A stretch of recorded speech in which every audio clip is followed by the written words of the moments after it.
Bonjour à tous et bienvenue à nouveau. Nous sommes rejoints aujourd'hui par Jeffrey Sachs pour discuter de la prochaine rencontre entre Trump et Poutine en Alaska. Donc, bienvenue à nouveau dans l'émission. Ravi de vous retrouver. Merci. J'ai été un peu surpris par tout ce qui concerne cette réunion. Quel est le lieu, qu'elle soit organisée si rapidement, et aussi qu'elle se tienne en Alaska d'ailleurs. Mais surtout, parce que Trump ne communique pas toujours ses idées de manière appropriée. En effet, il avait l'habitude de reprocher à l'expansion de l'OTAN d'être à l'origine de la guerre. Cependant, depuis quelques mois, il considère cela comme un conflit entre l'Ukraine et la Russie, où il joue le rôle de médiateur. Et seulement la semaine dernière, il menaçait la Russie pour qu'elle accepte ce cessez-le-feu inconditionnel qui ne traite pas la question du rétablissement de la neutralité de l'Ukraine. Et maintenant, il y a une réunion en Alaska. Je me demandais, quel est votre avis sur ces développements?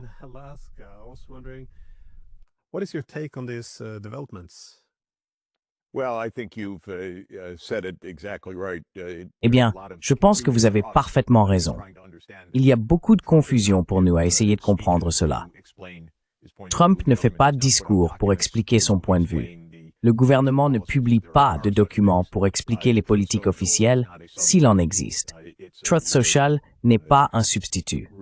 C'est vraiment un environnement chaotique, où Trump lance à la volée des messages contradictoires, courts, ambigus, dénués de sens ou incorrects. Donc, la vérité, c'est que nous constatons une incohérence générale dans la politique américaine actuelle. Selon certains, cela reflète une tactique de Trump. Selon moi personnellement, cela reflète sa personnalité, qui est extraordinairement à court terme et ne repose pas sur une connaissance approfondie.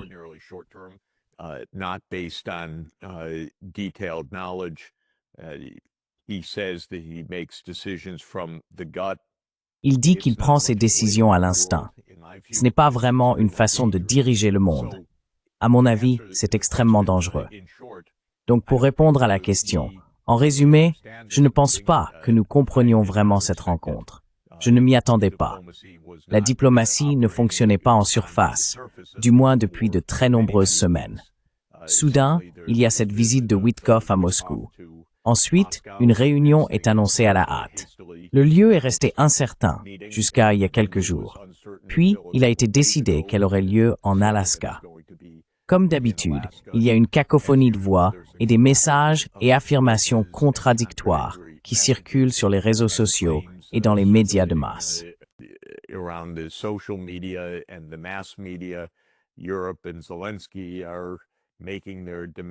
L'Europe et Zelensky présentent leurs exigences. Les rumeurs vont bon train sur les concessions accordées, sur qui a accepté quoi.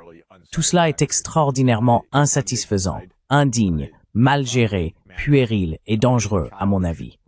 Peut-être que quelque chose de positif en sortira, mais le processus est tout simplement inacceptable du point de vue d'un monde composé de nations dotées de l'arme nucléaire qui se menacent mutuellement. Voilà, je pense. La situation de base que l'on peut supposer. Nous pourrions formuler des recommandations sur ce qu'il faudrait faire, mais essayer de deviner ce que fait Trump est très très difficile.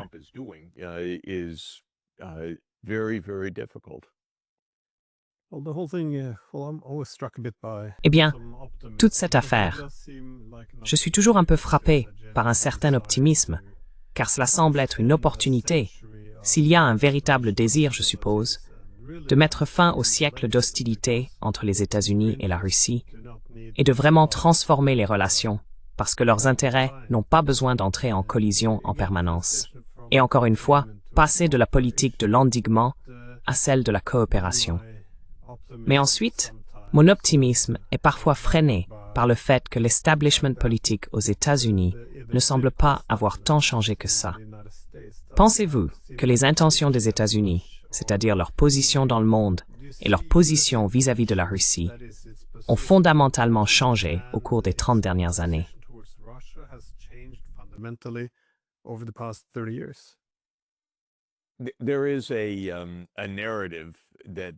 Il existe un récit selon lequel les États-Unis doivent gagner et Poutine doit perdre, quel que soit le résultat. C'est un récit très répandu dans les cercles politiques américains, et il est également partagé dans les cercles européens. Eh bien, si l'on prend cela pour acquis, tout d'abord, ce sont des concepts presque dénués de sens. Que signifie gagner ou perdre? Nous ne jouons pas à un jeu de société. Nous essayons, ou devrions essayer, d'atteindre le succès, la paix et le bien-être dans un monde dangereux. Mais ce sont les concepts de victoire et de défaite qui sont utilisés.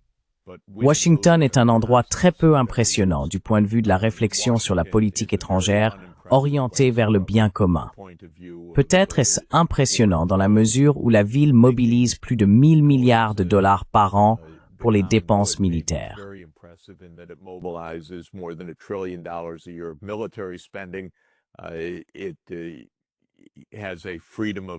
Elle mobilise et offre une liberté de manœuvre au complexe militaro-industriel aux États-Unis qui n'a pas d'équivalent. Elle est imperméable à l'opinion publique américaine qui souhaiterait clairement que cette guerre prenne fin. Mais ce n'est pas une opération impressionnante du point de vue de la logique, de la cohérence, certainement pas de la transparence et certainement pas de l'explication. Toi et moi sommes entièrement d'accord pour dire qu'il n'y a aucune raison à cette guerre et aucune raison à l'hostilité persistante entre les États-Unis et la Russie. Mais en réalité, la CIA ne partage pas notre point de vue. Le complexe militaro-industriel ne partage pas notre point de vue. The military-industrial complex doesn't share our view. Lindsey Graham, who is a fool, nasty man. Lindsey Graham, qui est un imbécile, un homme méchant, il ne partage pas notre point de vue. Et Biden ne partage pas notre point de vue. Et Trump, je ne sais pas s'il a un point de vue. Il veut des éloges, c'est bien peut-être. Peut-être qu'il veut des applaudissements. Mais qu'est-ce qui lui vaudrait des applaudissements en ce moment? S'il parvient à un accord avec Poutine, comme il le devrait, le président des États-Unis devrait dire clairement « l'OTAN ne s'élargira pas. Nous n'avons aucun intérêt à encercler la Russie. Nous allons arrêter de jouer à ces jeux. » Est-ce que cela lui vaudrait des éloges? Non. Cela lui vaudrait probablement des accusations d'apaisement, de faiblesse, de Munich une fois de plus. Et puisque Trump ce n'est pas un penseur, il n'a aucune connaissance.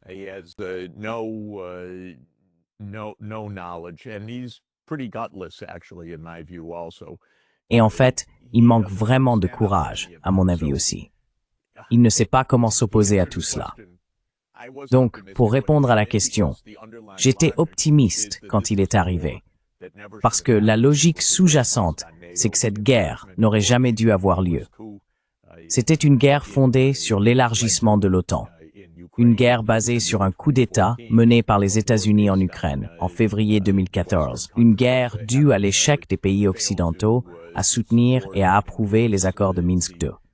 C'était une guerre due à des échecs diplomatiques. Et Trump disait qu'il voulait un prix Nobel de la paix. Je me suis donc dit, OK, il va arriver et il va bien faire les choses. Et il y a eu un moment d'espoir lorsqu'il a dit la vérité.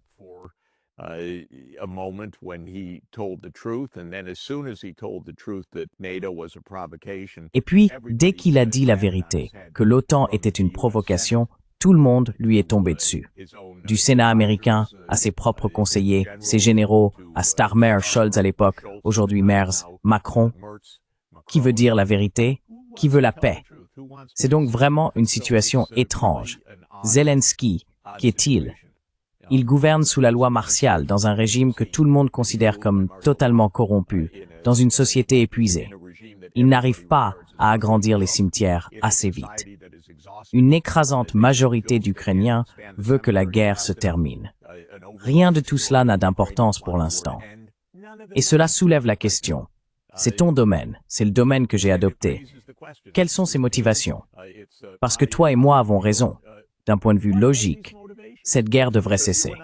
Il n'y avait aucune raison pour que les États-Unis aillent mettre leur nez juste aux frontières de la Russie en Ukraine. Mais c'était un plan.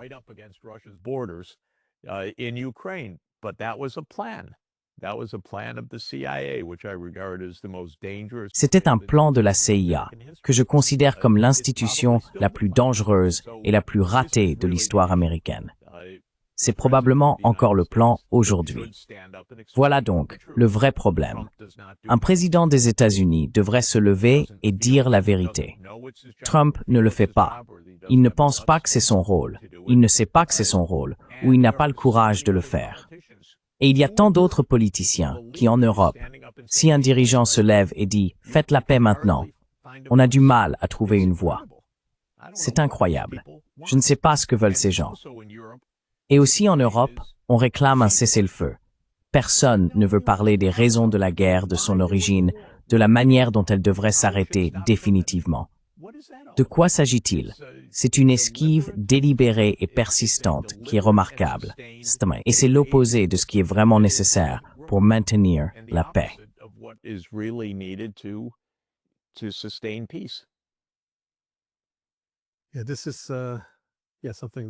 Oui, c'est quelque chose qui me préoccupe à propos de l'Europe. Même maintenant, tu as mentionné que la majorité des Ukrainiens souhaitent mettre fin à la guerre. Je crois que le dernier sondage de Gallup montrait que 69% veulent y mettre fin immédiatement, contre 24% qui veulent continuer à se battre. Mais pour les dirigeants européens, ils parlent toujours d'aider l'Ukraine. Ce qui explique pourquoi ils ne veulent pas engager de diplomatie avec les Russes et pourquoi les armes sont considérées comme la seule solution pour parvenir à la paix, pour paraphraser Stoltenberg.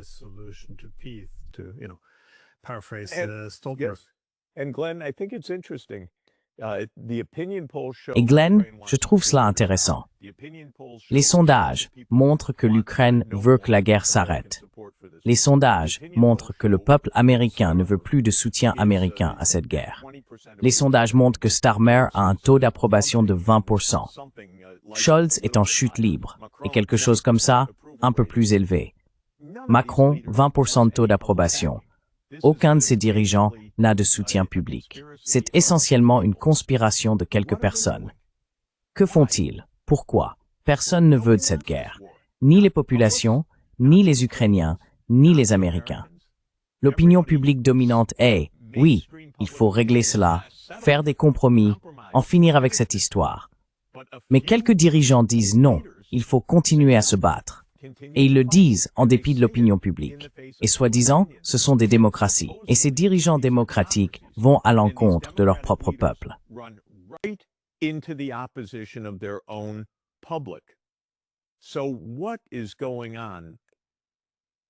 Alors que se passe-t-il? Je pose la question sincèrement, ce n'est pas une question rhétorique. Est-ce simplement la corruption? Est-ce la folie de milliers de milliards de dollars dépensés pour l'armée? Est-ce l'État profond? Et j'ai tendance à le croire, c'est-à-dire la CIA et le reste du complexe militaro-industriel. Qu'est-ce que c'est? Il faut aussi dire, vous savez, je fais souvent, désolé de m'emporter, mais je fais souvent référence au seul président qui a vraiment cherché à instaurer la paix de mon vivant, qu'il a vraiment voulu, et c'était John F. Kennedy. La vérité, c'est qu'ils l'ont tué pour ça, au final. C'est peut-être ça l'histoire, aussi simple que cela. Ce sont des gens achetés, ils sont corrompus. Peut-être qu'ils sont aussi victimes de chantage, comme on le pense. Mais peut-être qu'ils n'ont tout simplement pas le courage d'aller au bout face à cette pression sous-jacente pour une guerre permanente.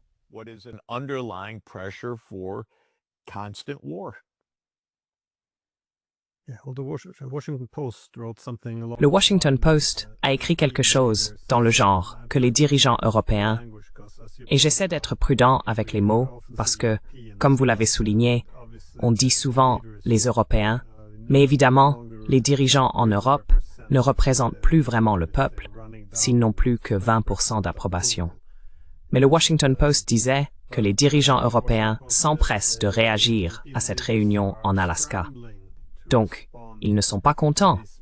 Mais il y a aussi la demande de participer à ces pourparlers de paix, même s'ils ne veulent pas parler à la Russie. Je ne sais donc pas trop comment faire concorder tout cela. Pourtant, c'est remarquable, car la plupart reconnaissent maintenant que l'OTAN, nous avons perdu cette guerre.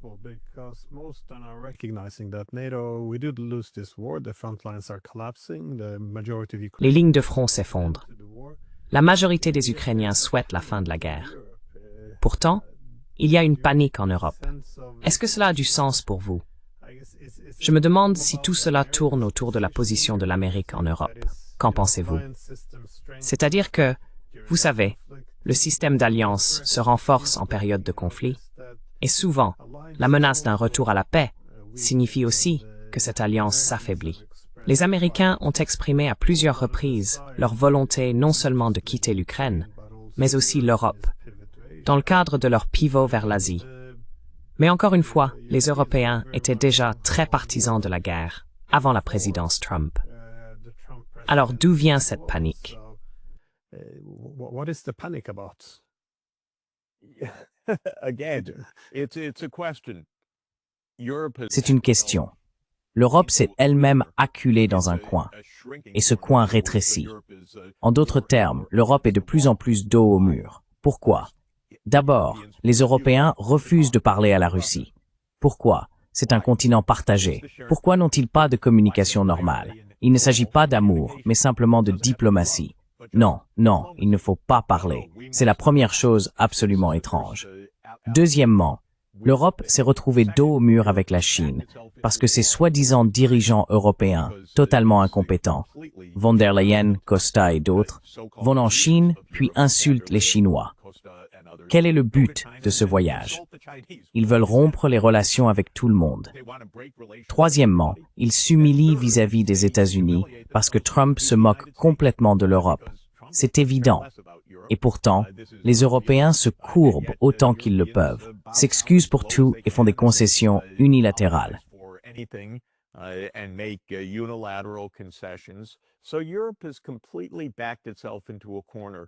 Donc, l'Europe s'est complètement enfermée dans une impasse sans diplomatie. Ensuite, ils s'inquiètent. Oui, nous sommes faibles, nous nous effondrons, nous dépendons des États-Unis. Regardez ce que cela apporte à l'Europe. En réalité, l'Europe se fait démolir. C'est étrange. L'Europe compte plus d'habitants, je parle de l'UMER, que les États-Unis. L'Europe est un endroit vaste et sophistiqué. L'Europe, mais elle a complètement perdu ce qui était autrefois un nom, la soi-disant autonomie stratégique. On dirait qu'elle est désespérée que les États-Unis soient là. Et puis des gens comme Rutte, le secrétaire général de l'OTAN, qui appelle Trump papa. D'accord, tout est dit. On ne pourrait pas être plus clair. C'est très étrange. Où est le dirigeant européen qui dit « Pourquoi ne pas parler des causes profondes de tout cela ? Pourquoi ne pas réfléchir à une architecture de stabilité et de sécurité collective ?» Nous ne le faisons pas.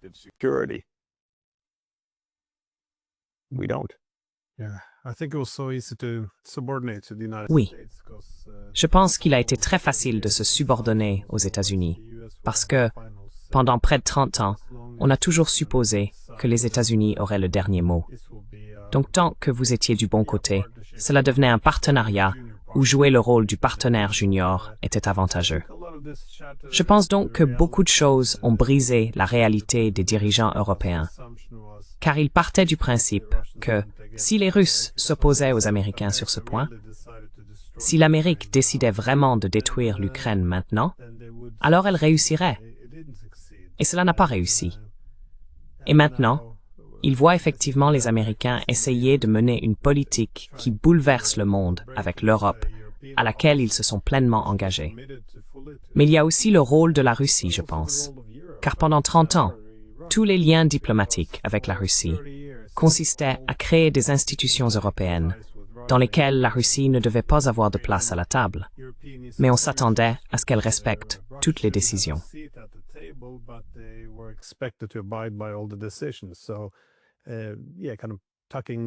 Oui, en quelque sorte, on a mis la Russie à l'écart, dans un coin de l'Europe, en essayant de la subordonner à toutes les décisions prises par l'OTAN et l'UE.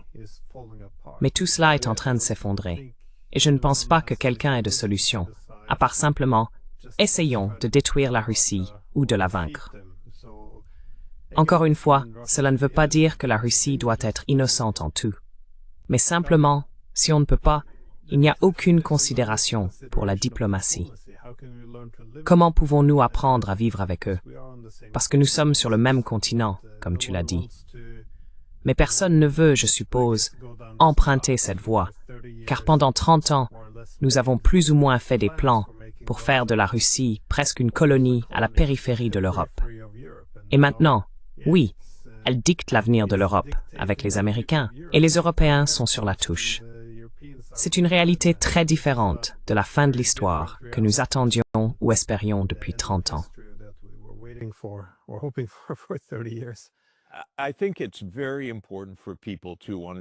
Je pense qu'il est très important que les gens comprennent l'idée sous-jacente à long terme derrière tout cela.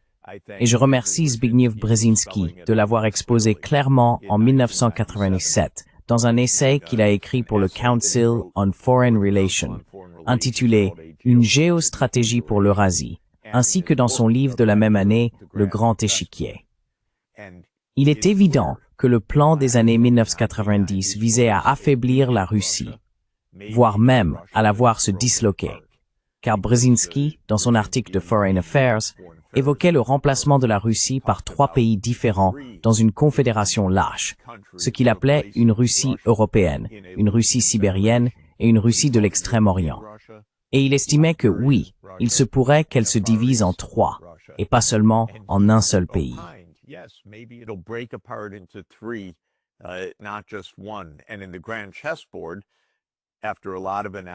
Et dans le grand échiquier, après de nombreuses analyses, il conclut que la Russie devra simplement accepter une Europe et une OTAN en expansion et s'y plier. À mon avis, cela a toujours été le plan. C'était insensé. C'était antagoniste et agressif.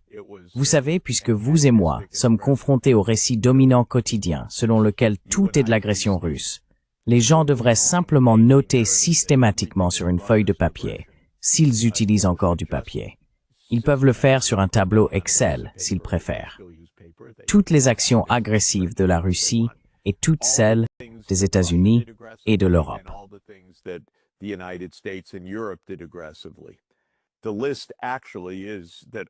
La liste montre en réalité que toute l'agression vient du côté européen et américain. Ce sont l'Europe et les États-Unis qui ont élargi l'OTAN vers l'Est. Ce sont les États-Unis et l'Europe qui ont bombardé la Serbie et démembré ce pays. Ce sont les États-Unis qui ont quitté le traité sur les missiles antibalistiques. Ce sont les États-Unis qui ont insisté pour que l'Ukraine et la Géorgie rejoignent l'OTAN. Ce sont les États-Unis qui ont instigé le coup d'État du Maïdan. Ce sont les États-Unis, l'Allemagne et la France qui ont déclaré que les accords de Minsk II n'avaient pas besoin d'être respectés, alors même qu'il s'agissait d'une résolution unanime du Conseil de sécurité de l'ONU. Ce sont les États-Unis et le Royaume-Uni qui ont bloqué l'accord de paix d'avril 2022.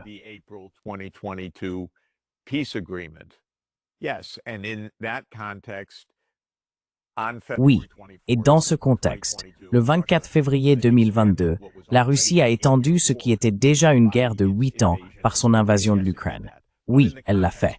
Mais dans le contexte de 30 années de pression pour forcer la Russie à accepter l'élargissement de l'OTAN et l'expansion européenne visant à encercler et à affaiblir la Russie.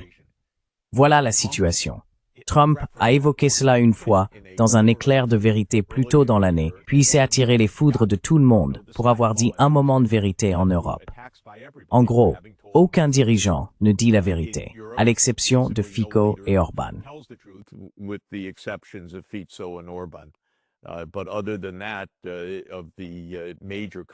Mais à part cela, parmi les grands pays, personne ne dit la vérité.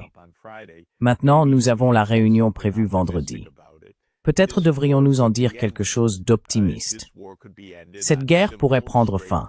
Cette guerre pourrait se terminer selon des conditions simples et directes. Trump n'a qu'à déclarer publiquement « l'OTAN ne s'élargira pas ». Publiquement, pas dans un message que Witkoff transmettrait en privé aux Russes, mais publiquement. Il doit dire « nous ne voulons plus de confrontation. Les combats doivent cesser. » Et l'idée d'encercler la Russie, etc., est exclue. D'ailleurs, une raison d'être pessimiste quant à la possibilité de s'en approcher, c'est qu'au moment même où nous parlons, les États-Unis jouent un nouveau jeu dans le Caucase du Sud. Incroyable, encore plus de provocations. Une autoroute Trump à travers l'Azerbaïdjan et l'Arménie.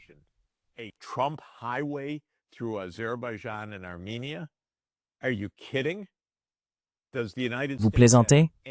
Les États-Unis ont-ils la moindre capacité de retenue? Les États-Unis accepteraient-ils qu'une autoroute russe, une autoroute Poutine, traverse le Mexique?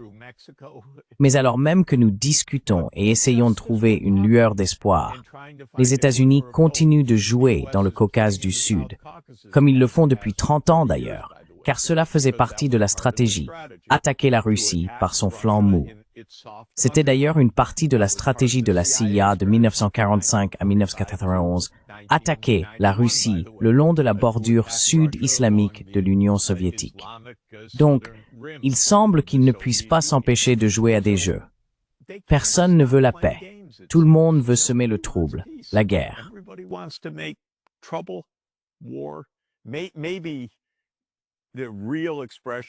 Peut-être que la véritable expression de tout cela se trouve dans l'article le plus idiot de la Rand Corporation en 2019, intitulé « Étendre la Russie ». Vous savez, un article rédigé par notre groupe de réflexion militaire qui énumère toutes les façons dont nous pouvons créer des problèmes pour la Russie. C'est ainsi qu'une nation responsable agit en dressant des listes de moyens de provoquer une autre superpuissance. Voilà ce qui tient lieu de politique étrangère aux États-Unis. Désolé, j'ai commencé de façon optimiste et je termine de façon pessimiste, car je ne vois pas les États-Unis agir de manière responsable. Et l'Europe, à mon grand regret, a complètement perdu toute forme de cohérence.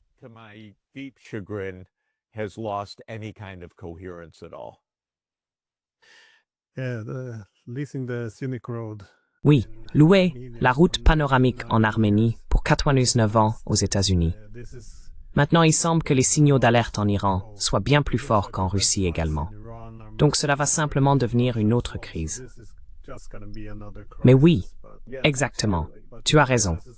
Tel que c'est présenté dans les médias européens, c'est « Eh bien, cela signifie moins d'influence pour la Russie. C'est bien, c'est la paix. » C'est toujours la même formule pour la paix. Plus la Russie est faible, mieux c'est pour nous. Cela ne prend pas vraiment en compte la compétition sécuritaire. Toute l'hypothèse, c'est que la Russie devra capituler parce qu'elle acceptera désormais qu'un camp soit dominant. C'est tout à fait exact. Au fait, je vois derrière votre épaule gauche le livre de Haslam, Hubris. J'ai fait une interview avec lui. En fait, c'est une critique de livre. L'hubris est au cœur du problème. Brzezinski a fait preuve de cette hubris. L'idée des Européens que vous venez de citer relève aussi de l'hubris. Croire que nous pouvons faire tout ce que nous voulons, que la Russie doit être mise à sa place. Bonne chance avec ça.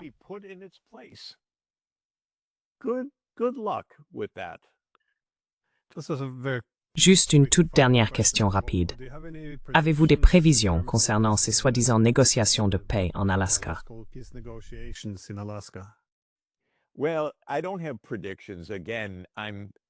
Eh bien, je n'ai pas de prédiction. Encore une fois, j'espère que la raison de cette rencontre est que Blinken a dit au président Poutine que les États-Unis reconnaîtront les causes sous-jacentes du conflit et travailleront avec la Russie pour y mettre fin. Donc, la raison d'être optimiste, c'est qu'il est tout à fait correct et dans le pouvoir du président des États-Unis de dire que l'OTAN ne s'élargira pas. Nous mettons fin aux provocations. Nous ne déstabilisons pas l'Ukraine par des coups d'État et par cette vaste opération de la CIA en Ukraine, dont le New York Times nous a parlé l'année dernière, comme si nous avions besoin qu'on nous le dise. Nous visons à rétablir des relations normales entre deux superpuissances, et non à jouer un jeu avec la guerre par procuration en Ukraine qui a tué 1 million d'Ukrainiens.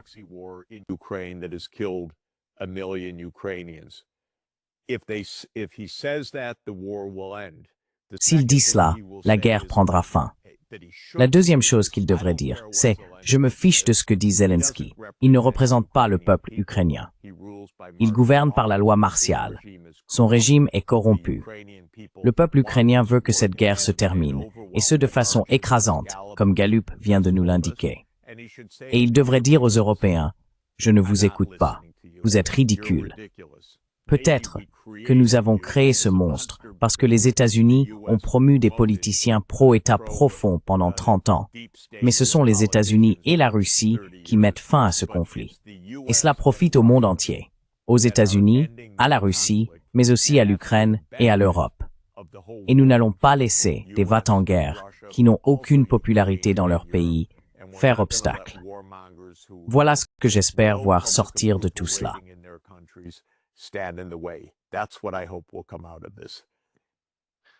Professeur Sachs, merci beaucoup pour votre temps. Ravi d'être avec vous. Bien, merci beaucoup.